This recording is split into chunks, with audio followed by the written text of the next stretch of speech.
अमेरिकामा काम गर्ने बारे रोजगारी सम्बन्धी तालिम भाग 4 सेन्ट भिन्सेन्ट क्याथोलिक च्यारिटिजद्वारा प्रस्तुत।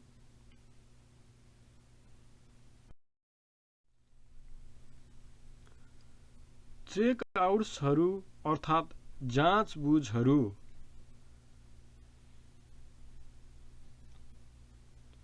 कामको प्रस्ताव प्राप्त गरिसकेपछि कम्पनीहरूले दुई प्रकारको जाँचबुझहरू गर्नेछन्।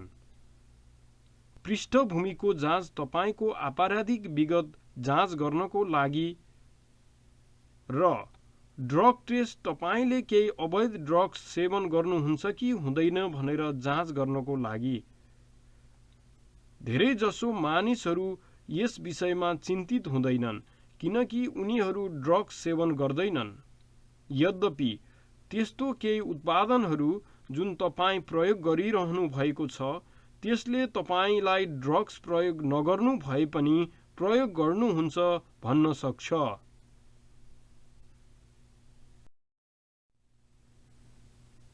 सकारात्मक झुट। त्यस्ता केही खाद्यान्नहरू हुन्छन् जुन तपाईले खानुहुन्छ वा पिउनुहुन्छ जसले तपाईलाई अवैध ड्रग सेवन नगर्नु भए तापनि ड्रग्स सेवन गर्नुहुन्छ भनेर देखाउँछ। खाद्यान्नहरू जस्तो कि औषधि वा भिटामिन बी पूरकहरू।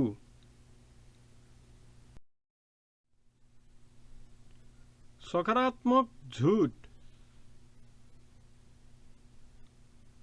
आइब्रुफिन वा पाउरोटी, बेगल, मफिनमा हुने फूलको बियाँ।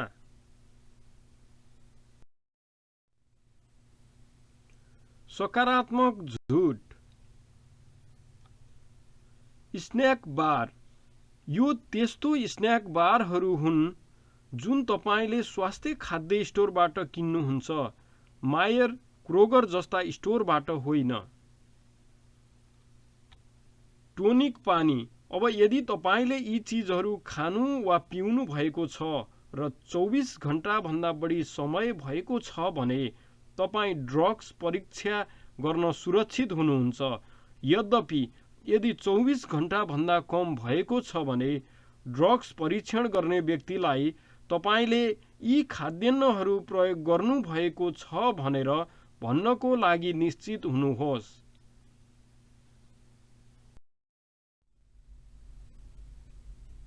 डिसेम्बर 6, 2018 बाट मिशिगन राज्यमा गाँजा मनोरञ्जनात्मक उद्देश्यको लागि वैधानिक गरिएको छ। यदि तपाईं अमेरिकी नागरिक हुनुहुन्छ र मिशिगन राज्यको बासिन्दा हुनुहुन्छ भने तपाईले यो प्रयोग गर्न सक्नुहुन्छ।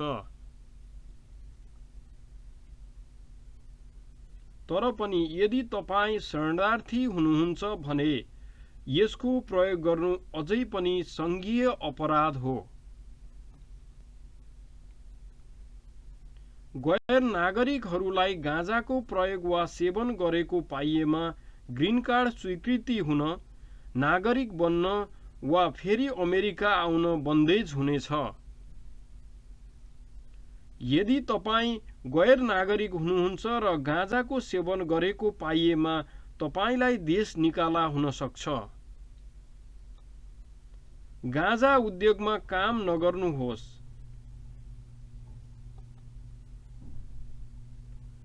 गाँजा सम्बन्धी स्वास्थ्य कार्ड, पाराफेरानोलिया वा यससँग सम्बन्धित सामग्रीहरू बोकेर घर बाहिर ननिस्कनुहोस्।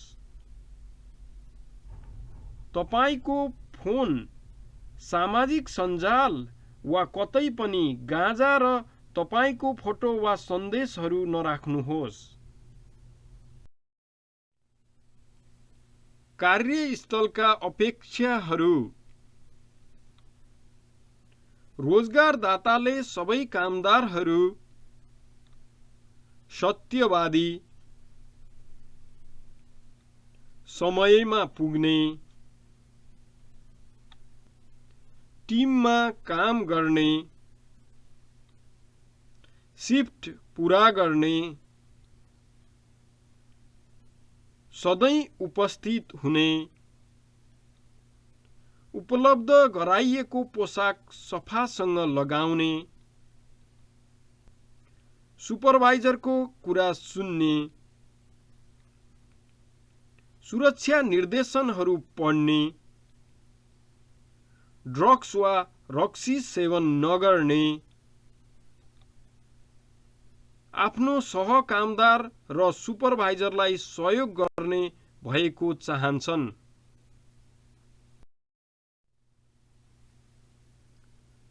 फोन गर्नु,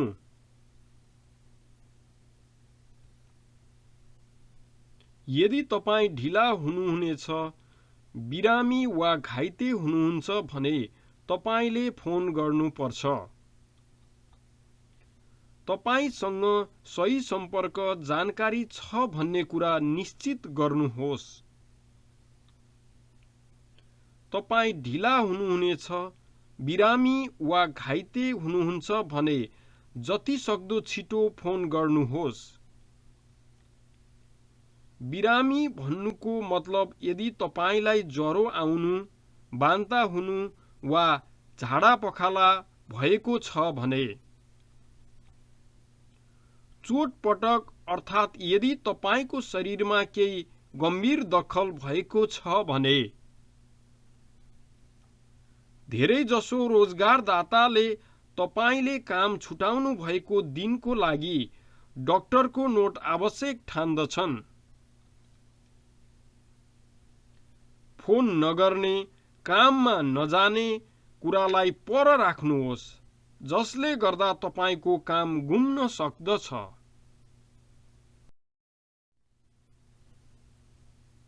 फोन गर्नुहोस्। यदि तपाईलाई अंग्रेजी बोल्न धेरै आउँदैन भने ढिला भन्नुहोस्। आफ्नो नाम र ढिलो भन्ने गर्नुहोस्। बिरामी वा घाइते हुनुहुन्छ? तपाईको नाम र बिरामी छु भन्नुहोस्। यसो गर्नाले तपाईको काम जोगिन सक्छ।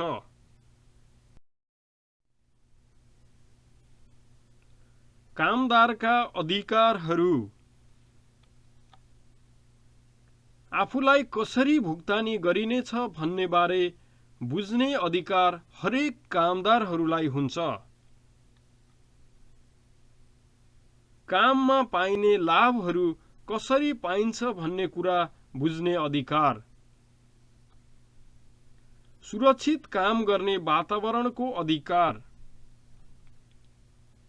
शारीरिक हिसाबमा संघीय कानून अनुसार रोजगारदाताले स्वास्थ्य र सुरक्षाको जोखिम मुक्त कार्यक्षेत्र उपलब्ध गराउनु पर्दछ। यसले सुरक्षित मानसिक वातावरण पनि उपलब्ध गराउँदछ। संघीय कानूनभित्र रोजगारदाताले जाति, धर्म, देश, उमेर, लिङ्ग र अशक्तताका कारण हुने भिन्नता रहित कार्यक्षेत्र उपलब्ध गराउनु पर्दछ। कुनै पनि बदलाको डर बिना बोल्न पाउने अधिकार तपाईसँग हुन्छ, यदि तपाईको केही चासोका कुराहरू छन् भने।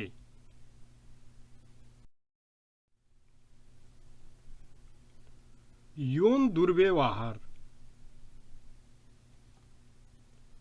यो कानून विरुद्ध छ र यदि तपाईले यसो गर्नुभयो भने तपाई विरुद्ध उजुरी लेखिन सकिन्छ वा तपाई परीक्षणको लागि राखिन सक्नुहुन्छ।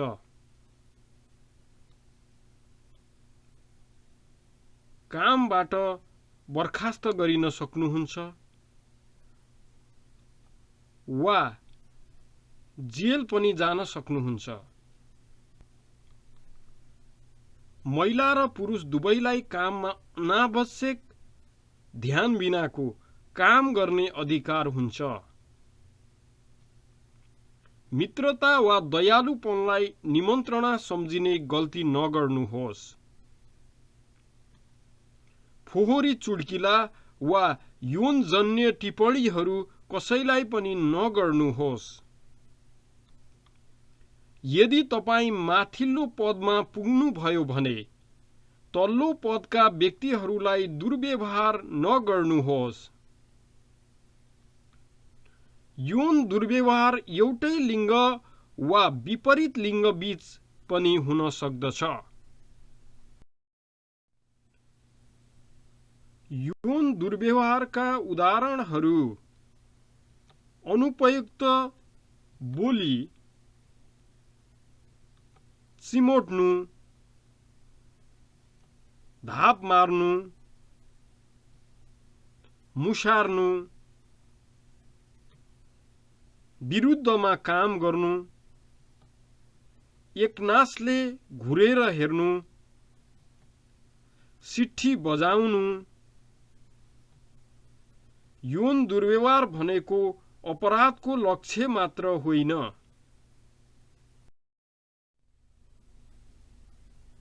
काममा यौन दुर्व्यवहारको सम्बोधन गर्नु वा रिपोर्ट गर्नु। काममा अनावश्यक आचरणको बारेमा जति सक्दो छिटो जिम्मेवार विभागको अधिकारीलाई रिपोर्ट गर्नुहोस्। जिम्मेवार विभागको अधिकारी भित्र पहिलो वा दोस्रो लाइनको सुपरभाइजरहरू, अपमान गर्ने व्यक्तिको सुपरभाइजर, मानव संसाधन व्यवस्थापक, कम्पनीको कार्यकारी निर्देशकहरू पर्दछन्।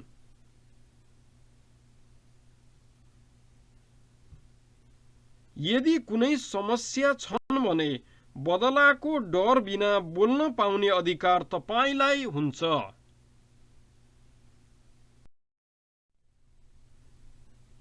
अशक्तता भएका अमेरिकीहरूको निम्ति कार्यव्यवस्था। एडीएले भेदभावको बन्देज गर्दछ र अशक्तता भएका व्यक्तिहरूले पनि समान अवसर पाउन् भन्ने कुराको सुनिश्चित गर्दछ। अशक्तता भएका वयस्कहरू पनि स्वतन्त्र व्यक्ति जस्तै व्यवहार गरिएको चाहन्छन्। यदि कुनै व्यक्तिलाई सहायताको खाँचो परेको छ, सहायता गर्नु अगाडि उसको अनुमति र निर्देशन लिनुहोस्। कसैको अशक्तताको कारण उसलाई व्यवहार नगर्नुहोस्।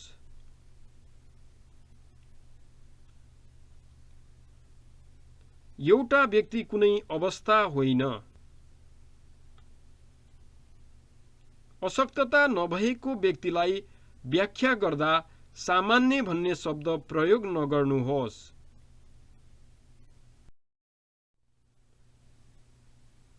कार्यस्थलमा सांस्कृतिकता। काम गर्ने ठाउँमा आफ्नो धर्म मान्न पाउने तपाईको अधिकार हुन्छ। यसले अनावश्यक कठिनाई निम्त्याउन सक्दैन वा अरू कामदारको अधिकारलाई असर पुर्याउन सक्दैन। काम र संस्कृति बीच तपाईले सन्तुलन मिलाउनु पर्दछ।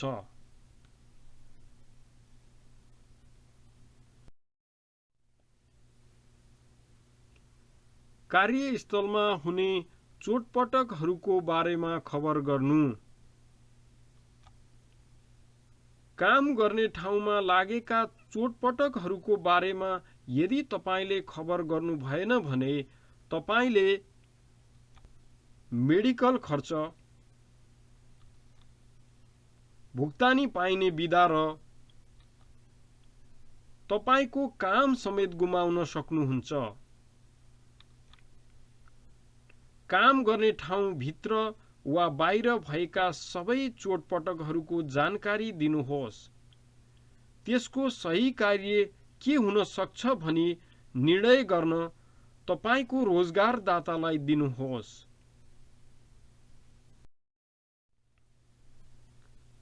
कार्यस्थलमा पदोन्नति हुनु। सधैँ माथि जाने प्रयास गर्नुहोस् र ज्ञान हासिल गर्ने कुरा जारी राख्नुहोस्। अझ धेरै राम्रो हुन र बढी कमाई हुने काम पाउनका लागि तपाई लचिलो हुनु, नयाँ सिपहरू सिक्न, अंग्रेजी भाषा सुधार्न र रोजगारदाताको लागि धेरै काम गर्न सक्ने क्षमता देखाउन आवश्यक पर्दछ।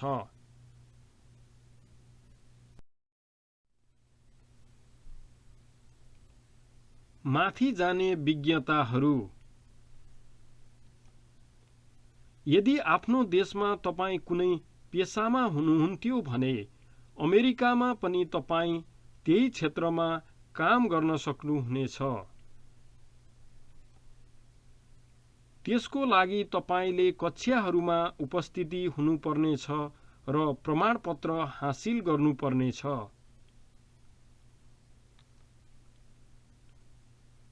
तपाई धैर्यवान हुनुपर्नेछ किनकि आफ्नो लक्ष्य प्राप्त गर्न समय लाग्न सक्दछ।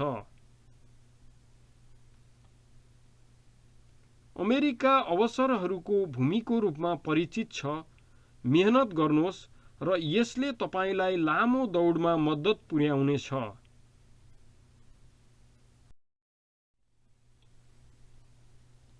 कार्यस्थलमा हुने तनावहरू। तनावका लक्षणहरू भन्नाले दुखित हुनु वा नर्भस हुनु, सास फेर्न कठिनाई हुनु, टाउको दुख्नु, मांसपेशीहरू दुख्नु, हरेक समय थकित भएको महसुस गर्नु, भोक नलाग्नु,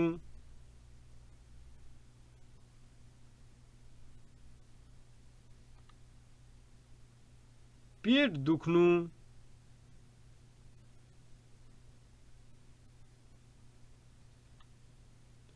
धेरै रक्सी सेवन गर्नु हो।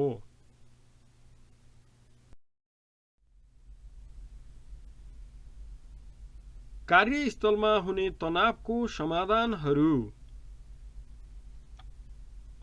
आरामका गतिविधिहरू जस्तै अध्ययन गर्नु, ध्यान गर्नु, संगीत सुन्नु, घर बाहिर सक्रिय हुनु, पौष्टिक खाना खानु, साथीभाइ र परिवारसँग समय बिताउनु जस्ता कुराहरूले तनाव कम गर्नुहोस्। यदि तपाईले राम्रो महसुस गर्नु भएन भने डाक्टरलाई भेट गर्नु महत्त्वपूर्ण हुन्छ।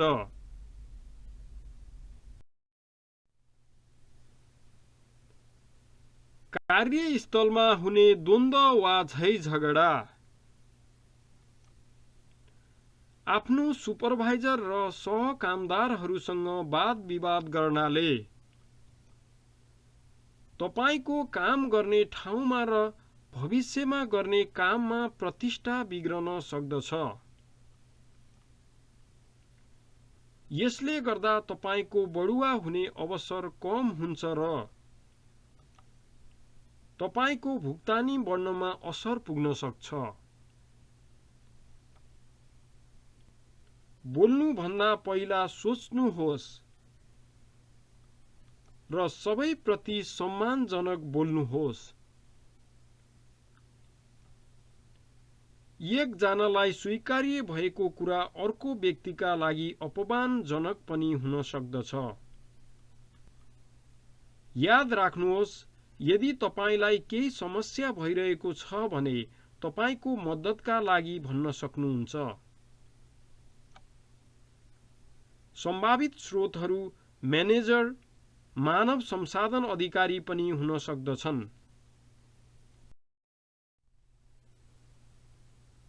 ठाउँ ओगट्नेहरू।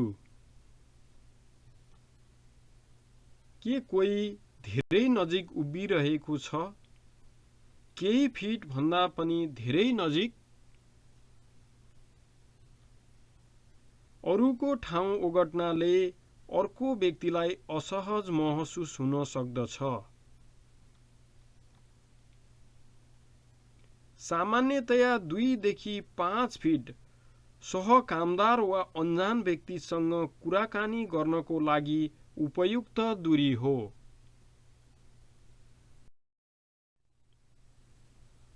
काम छोड्दै हुनुहुन्छ? यदि तपाईं 1 वा 2 दिनमा नै काम छोड्दै हुनुहुन्छ भने यसले गर्दा रोजगारदाताले अरू शरणार्थीहरूलाई काम दिने अवसर कम हुँदछ।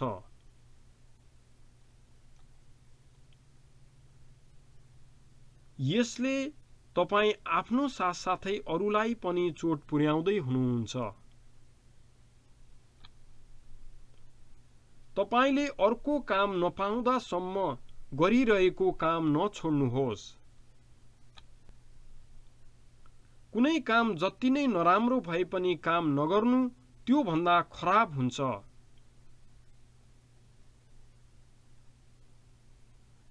यदि तपाईले काम छोड्दै हुनुहुन्छ भने कम्तीमा पनि 2 हप्ता अगाडि जानकारी दिनुहोस्।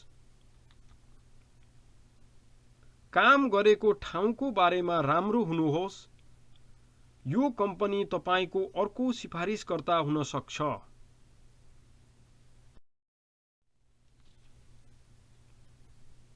तपाईलाई कामबाट बर्खास्त गरियो? यदि तपाईलाई कामबाट बर्खास्त गरियो भने तपाईको अर्को अन्तर्वार्तामा रोजगारदाताले यो कुरा मन पराउने छैन। बर्खास्त हुनाले तपाईको अर्को काम पाउने मौकालाई असर पार्न सक्दछ। तपाई कामबाट बर्खास्त हुनाले अरू शरणार्थीहरूले त्यस ठाउँमा काम पाउने मौकामा पनि असर पार्नेछ।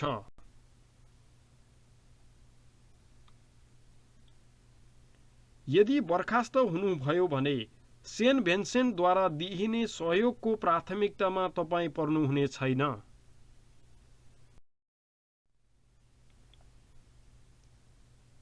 बर्खास्त गरिनुको कारणहरू: चोरी गर्नु, ड्रग्स वा जाँड रक्सी सेवन गर्नु, धेरै समय बिदा लिनु,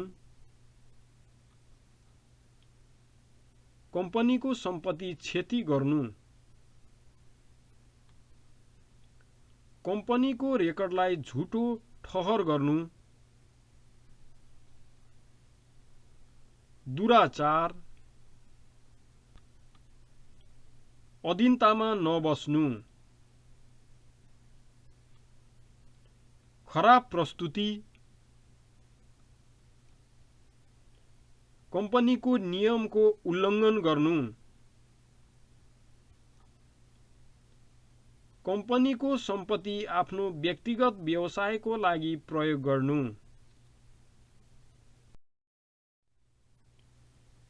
भुक्तानी दिने दिन अर्थात् काम गरेको पैसा पाइने दिन। तपाईलाई भुक्तानी दिइनेछ। हरेक हप्तामा, प्रत्येक 2 हप्तामा वा महिनामा एकचोटि भुक्तानी मिल्नेछ। तपाईलाई भुक्तान गरिएको चेकले तपाईले कति कमाउनु भयो, सङ्घीय कर, राज्यको कर, शहरको कर, सामाजिक सुरक्षा, फाइदाहरू यदि छन् भने भन्ने कुरा देखाउँदछ। सिधै जम्मा गर्ने भुक्तानीले तपाईको पैसा सिधै तपाईको बैंक खातामा जम्मा हुन्छ।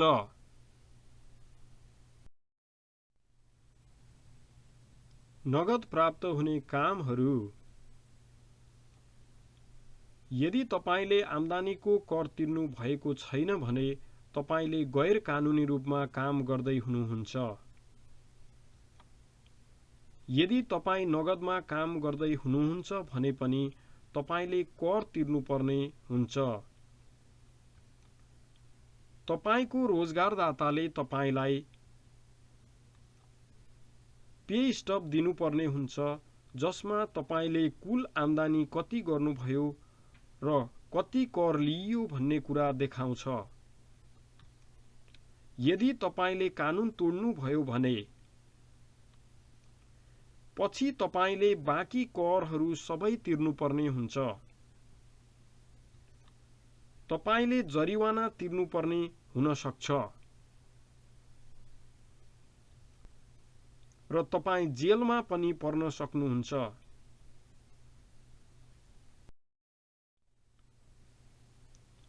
करहरू। यहाँ हामीसँग एउटा पे स्टबको उदाहरण छ। यसमा एलेनले प्रति घण्टा $14.50 कमाउँछिन्। उनले जम्मा 40 घण्टा काम गर्छिन् जसद्वारा उनले जम्मा $580 कमाउँछिन्। यद्यपि एलेनले $580 नै आफूले राख्न पाउँदिनन्। उनले कर तिर्नु पर्छ। यहाँ हामी एलेनले त्यो हप्ता प्रति कर कति तिरिन् भनी देख्न सक्छौं। सबै कुराहरू जोडेर अब कति घटाउनु पर्छ त्यो हामीले देख्यौं र यो रकम हामी एलेनको भुक्तानीबाट घटाउने छौं। यहाँ हामी एलेनले आफ्नो कर तिरेपछि कति रकम प्राप्त गरिन् भनेर देख्न सक्छौं। यदि तपाईका बालबच्चाहरू छन् भने तिर्नुपर्ने करमा केही घट्न सक्छ।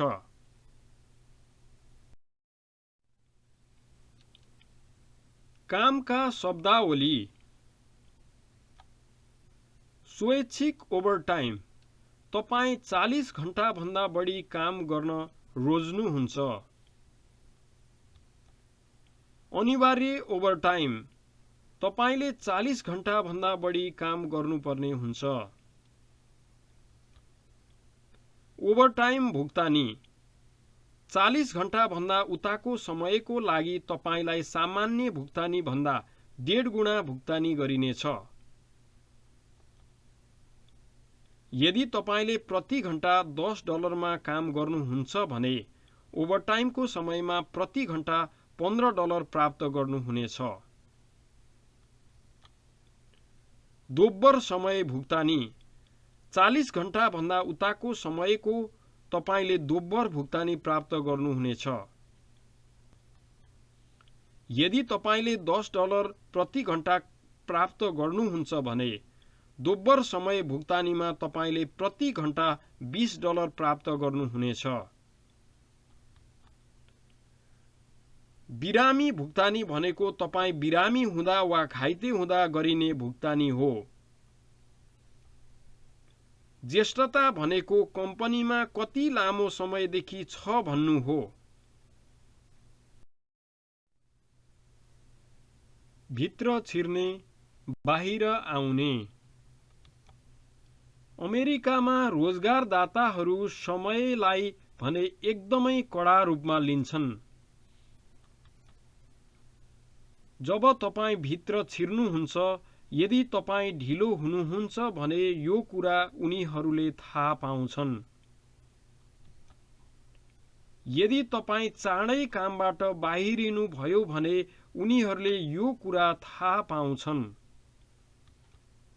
तपाईले गुमाउनु भएको समयको लागि तपाईको भुक्तानी कटौती गर्नेछन्। धेरै समयसम्म यस्तो गरिराख्नु भएमा तपाई कामबाट निकालिन सक्नुहुनेछ।